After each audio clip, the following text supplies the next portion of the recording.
NBA says it hates tanking. The fans always complain every year. But at the end of the day, the worst team still has the best odds. So either the NBA doesn't understand its own system or it just accepts the consequences.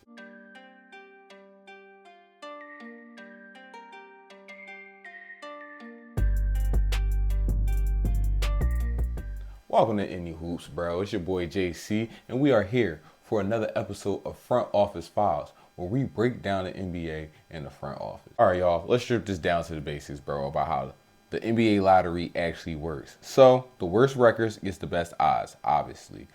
The odds are flattened at the top. The first 3 picks have like similar odds, or I think the exact same odds exactly. 1 through 14 enter the lottery. Everybody else just gets picked, their pick, set out through the draft based off worst record. You feel what I'm saying? It kicks back in. On paper, this sounds fair, right? But in reality, it's a whole different story. They flattened the odds, right? So in 2019, they flattened the odds. Worst team, right before 2019, worst team get best odds. You feel what I'm saying? They flattened it because they was worried about the tanking situation that we was talking about last week. So they flattened the odds. So they said the worst 3 teams got equal odds of getting the first pick.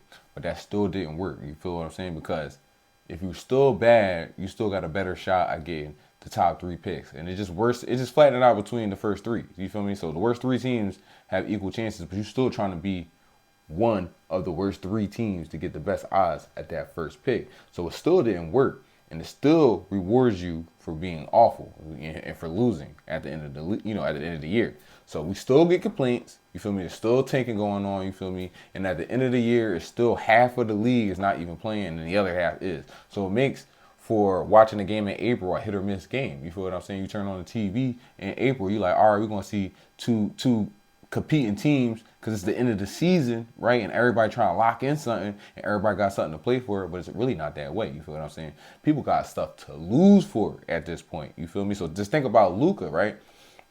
That year that Luka was hurt and he missed the playoffs, Luka probably could have fought and came back, but the organization made sure and the owners made sure that he didn't play and made sure that Jason Kidd sat him down that last game so they can keep the odds that they had going into the draft lottery. So they miss out on the playoffs, don't want to get into the play-in. Whereas, you feel me, if we had a different system, maybe you could get rewarded for winning games. You feel what I'm saying? And maybe you're still not into the season, maybe you're still not into the playoffs, maybe you still don't got a real shot at getting a championship, but it won't shoot down your odds of winning a first round pick. You feel me? A top first round pick. You feel me? That's what I'm pretty much saying. Now, for me personally, bro, the way I'm thinking about it, bro, the way I see it is, if the incentives is to lose and we don't like teams losing on purpose and it gives us bad games, but the only way to get you a top pick and the only way to get your franchise to come back, you feel me? Because remember what we was talking about last year, the only way to come back, only way to get your team back into championship contention, bro, is to get a top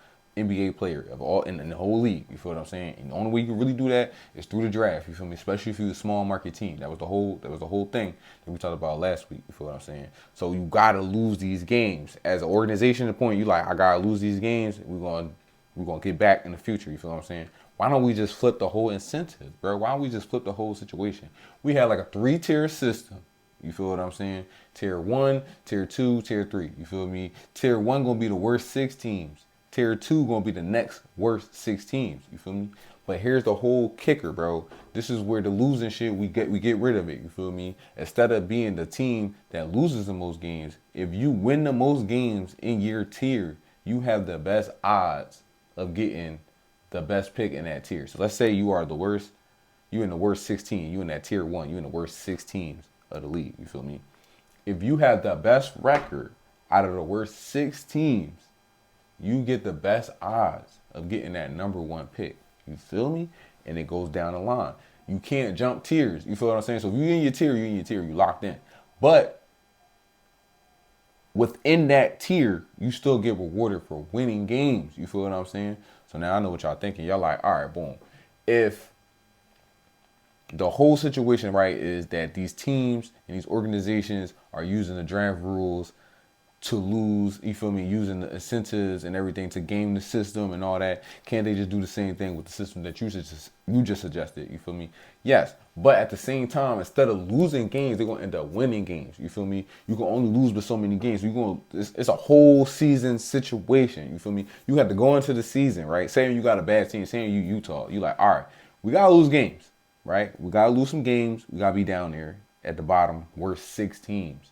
But at the same time, we can't be the worst of the worst 6 teams. So at the end of the year, bro, we get April and March, you feel me? We get March and April, you feel me, popping because we probably already locked in, right? We probably already know our worst 6 teams by April, you feel me? End of March, April, you feel me? So since we already know that, what we're going to be looking at is, all right, which one of these worst teams going to end up having the best record? You feel me? So then it's going to do something like that. You got to play down to the wire. That's what it's going to end up being, bro. You're going to have to end up playing down to the wire, bro. You still going to have to end up winning games. So you're going to have to lose games, but you still got to win games. So it's going to be a whole situation. So it means by the end of the year, we still going to have teams playing for something. And everybody going to have something to play for at the end. But I am not the only person to come up with a way to fix the tanking situation. You feel what I'm saying? I'm not the only person to come up with an idea to fix the draft lottery. I'm not the only person to come up here with an idea to fix what's going on in the NBA. The NBA not stupid. They aware. They know about all the plans that people put out for free.